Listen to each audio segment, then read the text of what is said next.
This is another homebrew class. This has nothing to do with the 5th edition of Dungeons & Dragons. This has nothing to do with Dungeons & Dragons. It's just a homebrew class that I think that it's nice. It's fun to play. It has some minor glitches around here, and there are some animations, well, not animations, some designs for the icons that are not completely ready yet, but overall the character is pretty much playable. I think that the most complete character class that we have right now in the mod manager is the mystic class, but we pretty much basically built any single thing that we can build for that thing. One little disclaimer, this it should be coming to consoles on the patch that is going to be coming in October. However, I don't think that it is as confirmed as the mystic class is. So as you can see right here, my Mystic class, and you will see in here that it says that it's going to be available on console. And then we have the Blood Mage that doesn't have the label that it's going to be available on consoles. I think that it will. I don't think that it has like anything that shouldn't be available on consoles. But yeah, for now I can just confirm that it is going to be on the mod manager of the PC. So how do you get it? You go to the mod manager on the PC, and then you go to your filters right here on the classes. Here's where you're going to have the Blood Mage. Like I said, this is a custom homebrew class, and it has 3 subclasses. In today's video, we're going to be building a Blood Knight. Now, I know that you might be wondering, is this powerful? Is this balanced? Is this overpowered? I'm glad to say that yes, it is fun to play, and yes, it is balanced. It is not overpowered at all, and it's nothing like it's going to break your game. I think that the modder actually did make a good job at making this class.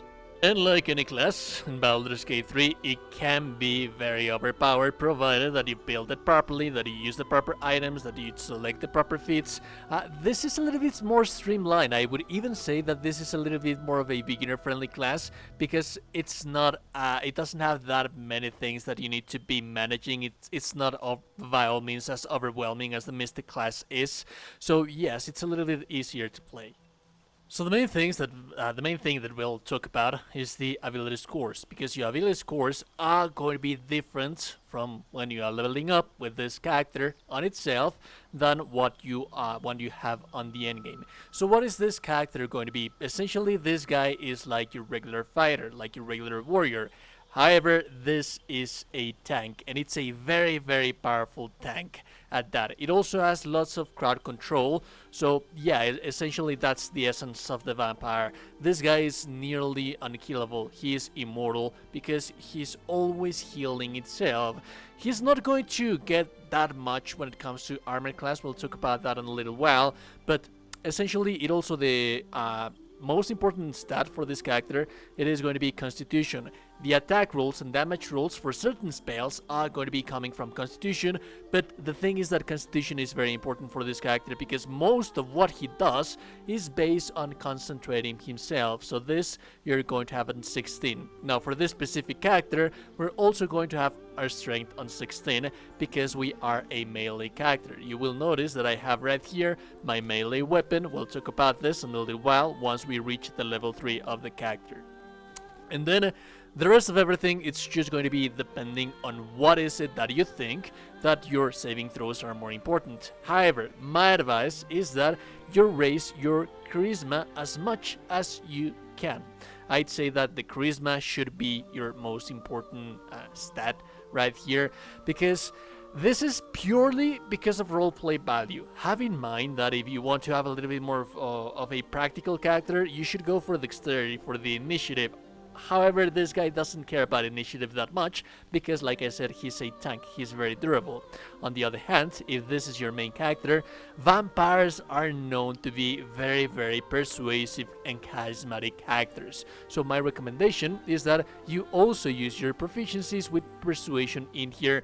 And this is a little bit of an extra advice. You don't have to, but I'd say that religion, proficiency on religion is also very important for a for a vampire, because believe it or not, they are very well versed into the religion. Also history, because at the end of the day you are a vampire, so you should know history.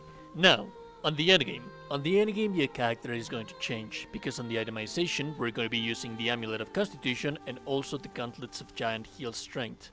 So on the endgame you are going to downgrade all of your points right here, all of your points right here, and my advice is that your focus should be instead on intelligence and charisma, because intelligence and charisma, those are the ones that are going to benefit from your skills right here: history, religion, persuasion, and then you can basically have the rest of the saving throws as you would want to have your saving throws right here. So for example, I like to have something like this: dexterity for the initiative, although like I said, dexterity and the initiative, it's really not that important. But the most important stats for the skills, I'd say it's intelligence for the skills and charisma as well for the skills. Constitution and strength, those are going to be coming from items. That's at the end game. Now the spells. I'm not going to dwell too much on the leveling portion of this character. Just have in mind that if you see an icon like this, my advice is for you to take them. Rent, Rebellious Flesh, Rain of Hissing Blood.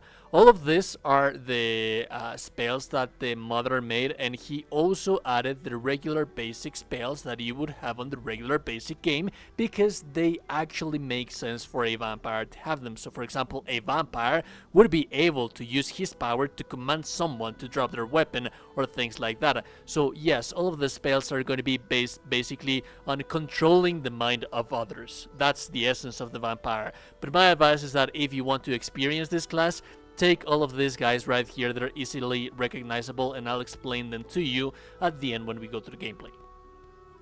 The next thing that I actually do want to talk to you about is at level 3, when you can choose your subclass, because this is going to give you access to the Blood Knight. The Blood Knight is going to give you access to heavy armor and also going to give you training into martial weapons. However, you're also going to get the fighting style.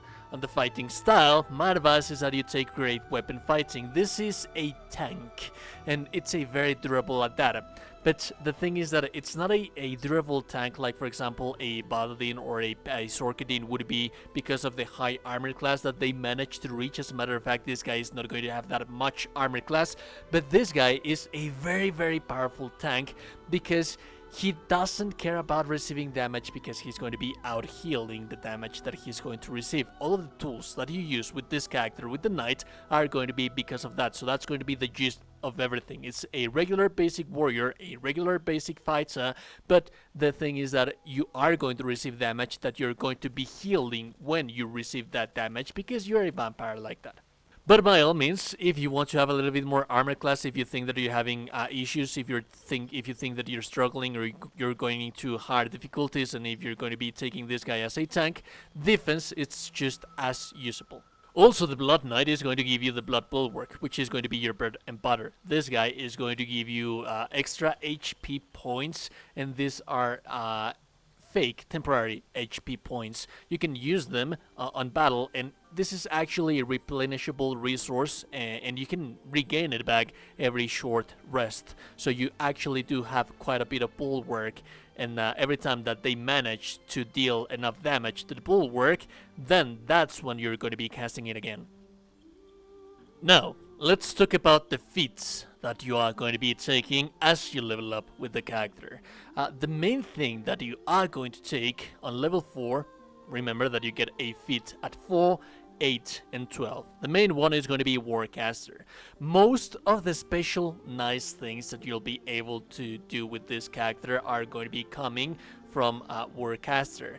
However, as you level up, you're not going to have that much constitution, and you're not going to have access to the Amulet of Constitution. You're going to ideally have 16 constitution. So my advice is that the first thing that you take is Warcaster, and then the second one that you're going to be taking at level 8, it's going to be the Great Weapon Master. But remember that if you actually didn't take the 200 fighting style, then you can basically have anything else that you would want to have, like for example, Heavy Armor Master, because the less damage that you can take, then the more damage that you can out-heal, things like that. And then the final one, this is just for extra little DPS right there, Savage Attacker. What this does is that it basically gives your damage roll an advantage, similar to what the kind of advantages that you would get from a high ground when you're using a distance weapon, a range weapon. You get extra advantage in your attack rolls for the percentage that you're going to be able to hit or not the enemy. This is somewhat similar. It gives you advantage to the damage dices that you roll. So for example, if your damage dice were not that high, it's going to take the highest one, and it essentially translates into more damage. Itemization. Remember that there's a link in the video description for the itemization of the best possible items for each specific act of the game. The most armor class that you can possibly get, and something that it would actually decrease the damage that you receive while wearing plate armor. So the armor of persistence, this is one of my favorites, and then something that will allow you to get knocked down because you have to sustain concentration. Hail Dust Boots. There's a lot of people that like to use to farm heal giant potions. I don't like to do such a thing or present a build to you and then force you to farm things for the build to work. If you want to be using potions of giant heal strength, then you can be using the Hail Dust Gauntlets on this instead, but I'm just have them right here for the sake of the build on itself. And then we have the Strange Conduit Ring, more DPS, Killer Sweetheart, critical hits on demons, and then the Amulet of Greater Health. At this time, on level 12, on the endgame, we have 23 Strength, 14 Dexterity, 23 Constitution, 16 Intelligence, 12 Wisdom, and then 16 Charisma. That extra point that I have right there, that is a byproduct of Anti-Etho. So what's the gist of everything? How should I be playing this character? Like I said, it's always going to be based on concentration for you to debuff the enemy or buff your allies. So for example, you get access to a Sanguine Sanctification, and this is not a spell, this is a replenishable resource that you can use every short rest. So basically you and your allies get more health, and then also you deal 1d4 acid damage with your weapon attacks. This is going to be perfect for a party that has this basically a captain, a vampire captain. If you have lots of melee attackers on your crew, this is going to potentialize the damage of the entirety of the crew. On the other hand, if you have lots of casters that are not going to benefit from that, then you can use Demon Sacrifice. This is essentially your somewhat of a AoE. This is the attack that you would be using against several targets. What this does is that as long as you sustain the concentration, the enemies are going to be bleeding every single turn. It can be upcasted for you to be able to cast it up until upon 5 creatures. The level 1 spell slot is going to be for 4 creatures. Then you have Rent, for example. This doesn't deal as much damage as you would be dealing as we built our character for melee, but what this does is that every time that you feel that you're not out healing everything, you deal damage with this thing, you can upcast this thing, and the damage that you deal, that's the damage that you're going to be healing as well. Remember that with this character, every time that you kill something, you're going to be healing yourself, so yeah, that's amazing. But ideally, we don't want to be doing such a thing. We want for us not to receive that much damage, although we're going to be able to out-heal that damage. So your bread and butter is going to be the Blood Bulwark. This is a bonus action, and every time that you cast it, it's going to give you extra life, extra HP points, temporary HP points from a 1 to 10 dice plus your Blood Mage level. So at level 12, you can get up to 13 plus 24, and that's going to be increasing or decreasing depending on the level that you are. Hex is one of my favorite spells because it allows you to have somewhat of a control between an enemy. Well, this guy has a upgraded version of this thing.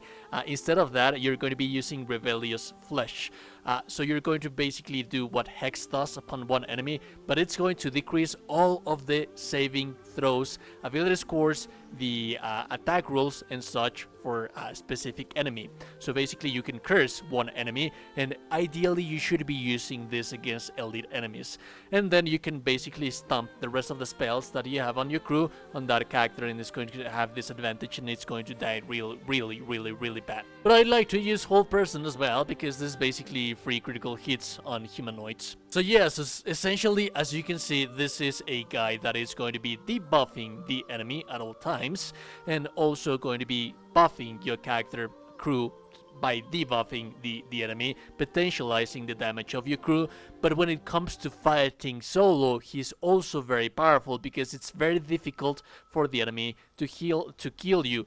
For the enemy to kill you, it becomes a battle of attrition of you running out of resources. Provided that you still have enough resources, you can just basically solo everything that you have in front of you. It's not going to deal as much damage as a Sorkadin or as a Phyta, but it's going to compensate that on being much more durable than them. Anyways, if you like the content, like and never super appreciate it. And also, you're a gorgeous beautiful person, you're indeed a gorgeous and beautiful person. Subscribe to the channel, join the Discord. Have a beautiful day, goodbye.